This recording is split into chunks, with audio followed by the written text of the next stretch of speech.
임플란트를 치과에서 하라고 권유해서 심었고 분명히 잘 되었는데 갑자기 재수술을 하게 되셨어요. 근데 재수술을 하게 된 이유가 였어요. 안녕하세요. 17년차 보철과 전문의 정유석입니다. 원장님, 그러면 임플란트 하면 안 되는 분들도 있나요? 이제 임플란트를 하면 안 되는, 하면 안 좋은 분들이 있는지 많이들 물어보시는데요. 이제 너무 어린 경우, 그런 경우에는 하시면 안 되고, 두 번째로는 뼈가 너무 없거나 너무 얇은 경우, 그리고 세 번째로는 이제 골다공증 약을 요즘에 드시는 분들이 많은데요. 골다공증 약을 드시거나 그다음에 이제 비타민 D가 많이 결핍되신 분들 같은 경우에는 임플란트를 하고 나서 나중에 재수술을 하게 되는 그런 문제가 생길 수 있습니다. 근데 임플란트는 왜 어리면 심으면 안 되나요? 이제 어리게 되면 이제 뼈도 성장하고 굉장히 좋을 것 같지만 오히려 조금 생각해 볼 만한 부분이 있는데요. 제가 얼마 전에 이제 지역 맘카페에서 올라온 글을 하나 봤어요. 거기서 뭐라고 올라왔냐면 이제 중학교 아이가 임플란트를 해야 할 것 같아요. 이제 비용은 얼마나 든다네요. 그래서 좋은 치과가 있을까요? 이런 질문이 올라왔거든요. 그래서 조금 생각해 볼 만한 부분이 이제 아이들 같은 경우 이제 성장을 하거든요. 그래서 이제 임플란트를 원래 심었는데 이제 성장을 하게 되면 그 위치가 달라질 수 있거든요. 이 사진을 보시면 분명히 이제 임플란트를 하실 때는 이렇게 높이가 맞았는데 여기서 보시는 것처럼 이제 몇 년이 지나고 나니까 치아 높이가 이제 달라지게 된 거예요. 그래서 이게 왜 그러냐면 원래는 높이가 맞았는데 임플란트는 그대로 있고 나머지 치아들은 쭉쭉쭉쭉 자라났기 때문에 높이가 안 맞게 되는 거거든요. 그리고 이 사진을 보시면 이제 더 이해가 쉬우실 거예요. 그래서 이거를 보여드리면 이 사진처럼 이렇게 턱이 성장을 하면서 이제 위아래로 성장도 하지만 이제 앞뒤로 3차원적으로 성장을 하거든요. 그래서 그냥 위아래로 단순히 이제 높이가 다른 거는 나중에 이제 재수술할 필요 없이 보철만 다시 하면 되지만 3차원적으로 성장을 하기 때문에 이게 앞뒤로 이제 들어가 있는 경우에는 이제 임플란트 위치랑 치아 위치가 너무 달라지기 때문에 그때는 심지어 이거를 빼고 다시 심어야 되거든요. 그래서 그렇기 때문에 아까 그런 중학생 아이 같은 경우는 임플란트는 해서는 안 되겠죠.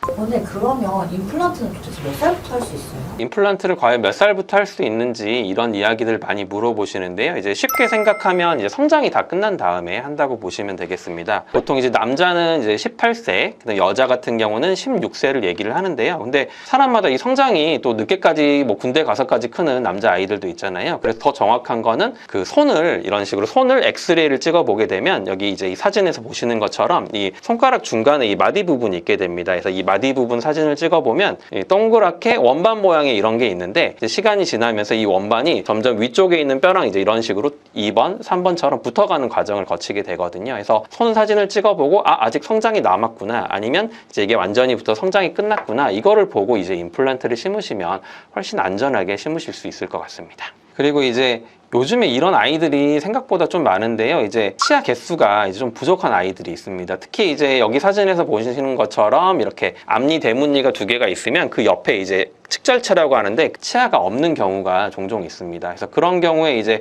어렸을 때 교정을 해서 자리를 만든 다음에 이제 앞니가 비어 있으니까 어머님들이 여기 이제 임플란트 해야 되는 거 아니에요? 이런 식으로 많이 물어보시는데요.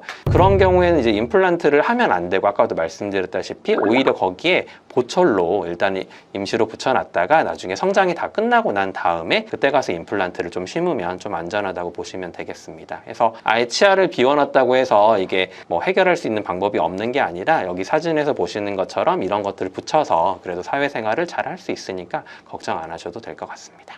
그러면 성장이 끝난 이후부터 임플란트를 심을 수 있다고 하셨는데 혹시 몇 살까지 심을 수 있다 이런 기준도 있나요?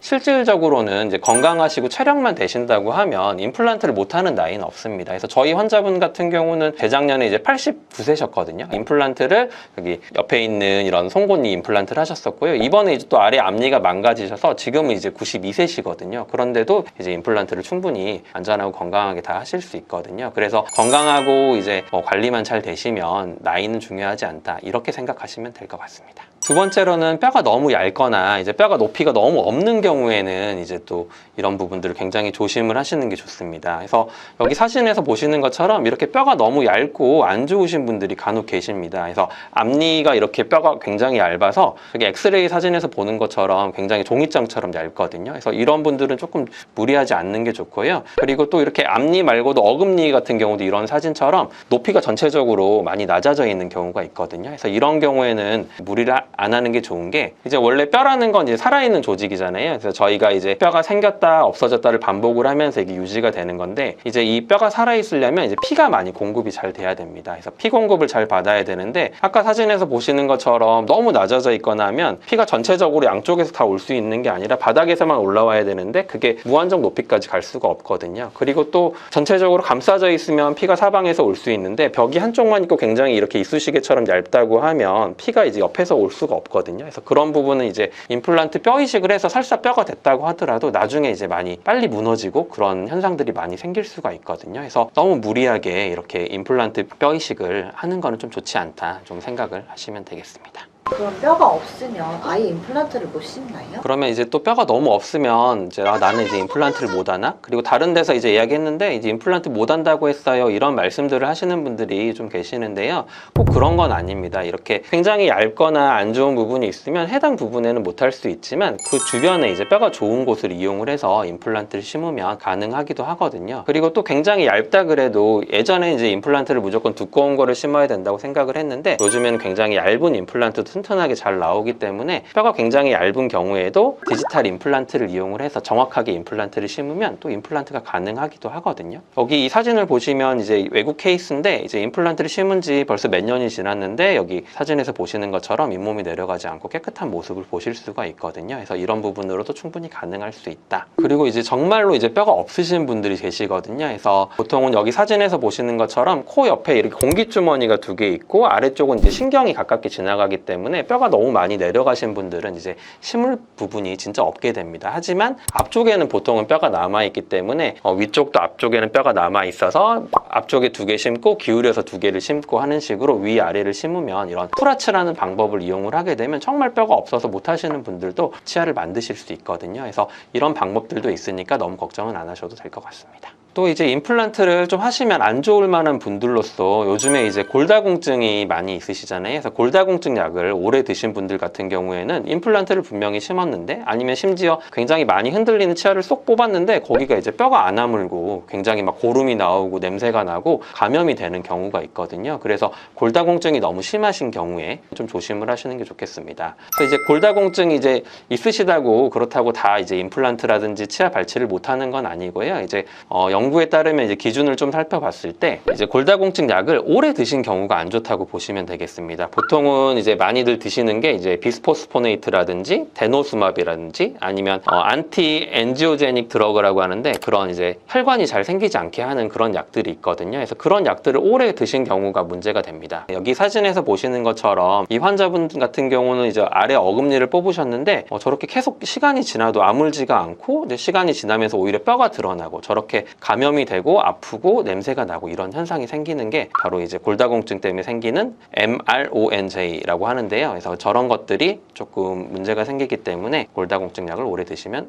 조심하셔야 됩니다. 근데 이제 그 약도 이제 4년이 넘어가지 않으면 위험성이 그렇게 크지는 않거든요. 그래서 4년이 넘어가냐 넘어가지 않느냐를 기준으로 해서 할 수 있다, 할 수 없다를 조금 판단을 하시면 될 것 같고요. 특히나 먹는 약보다 이제 주사제로 주사를 맞으시면 위험성이 조금 올라가거든요. 그래서 그런 부분들은 조금 조심하시는 게 좋겠고, 그리고 이제 4년이 넘어간다고 이제 못하는 건 아니고 4년이 넘어가서 그런 약들을 오래 드셨다고 하더라도 2달 정도 약물을 이제 쉬는 그런 드러그 할리데이를 거치고 나면 나중에 이제 임플란트를 또 하실 수 있거든요. 그래서 선생님과 협진을 통해서 충분히 가능하다고 보시면 되겠습니다. 또 이제 한 가지 놓치면 안 될 부분이 이제 비타민 D가 부족한 경우에도 문제가 생길 수 있습니다. 그래서 비타민 D 같은 경우에는 이제 뼈가 아무는데 굉장히 중요한 역할을 하는데요. 여기 사진에서 보시는 것처럼 분명히 임플란트를 2개를 심고 이제 뼈 이식을 잘 하고 그렇게 만들었던 케이스인데 나중에 시간이 지나고 나니까 분명히 큰 문제가 없었는데 여기 사진처럼 이렇게 임플란트가 흔들려서 빠지고 뼈가 다 녹고 이런 문제가 생겼거든요. 그래서 나중에 뭔가 문제인가 이제 알아봤더니 이제 피 검사를 해봤더니 이제 비타민 D가 결핍이더라고요. 그래서 뼈를 만들어주는 그런 비타민 D가 결핍이 돼도 이런 식으로 임플란트를 하고서 문제가 생길 수가 있으니 혹시나 이제 임플란트 계획이신 분들은 비타민 D 수치를 항상 확인을 하시고 좀 필요하다면 영양제를 좀 복용하시는 게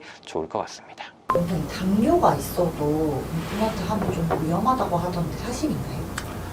당뇨가 있으면 이제 상처가 잘 안 아물잖아요. 그래서 그런 것들 때문에 이제 당뇨가 있으니까 이제 조금 걱정을 하시는 분들이 있는데, 이제 연구에 따르면 당뇨가 있다고 임플란트 성공률이 확 낮아지거나 그러진 않거든요. 특히나 조절이 되신다고 하면 그런 부분은 문제가 되지 않고, 상처가 아무는 부분도 이제 잇몸을 많이 절개를 하고 벌려놓고 하다 보면 이제 상처가 아무는데 시간이 오래 걸릴 수가 있는데, 이제 디지털로 요즘에는 임플란트를 많이 심기 때문에 무절개로도 많이 하거든요. 그렇게 되면 아무래도 상처가 이제 크지 않기 때문에 당뇨가 있으시더라도 요즘은 웬만하면 가능하지 않나, 좀 그렇게 생각을 하면 될 것 같습니다.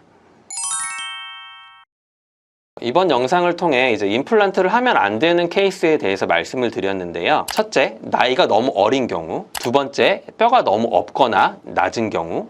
마지막으로 전신적으로 문제가 있으셔서 골다공증 약을 드셨는데 4년이 넘어가거나 주사를 맞으시는 경우. 아니면 이제 비타민 D가 너무 없으셔서 안 좋으신 경우. 그리고 마지막으로 당뇨가 조절이 안 되는 경우에, 이런 경우에는 임플란트를 하시는 것을 조금 조심하실 필요는 있겠습니다. 이제 임플란트를 실패하고 재수술을 하면 이제 굉장히 힘들 수가 있는데요. 이제 방금 말씀드린 이런 정보들을 통해서 여러분들은 임플란트 재수술 없이 건강한 치아를 회복하셔서 식사도 잘 하시고 하시면 좋겠습니다. 네, 감사합니다.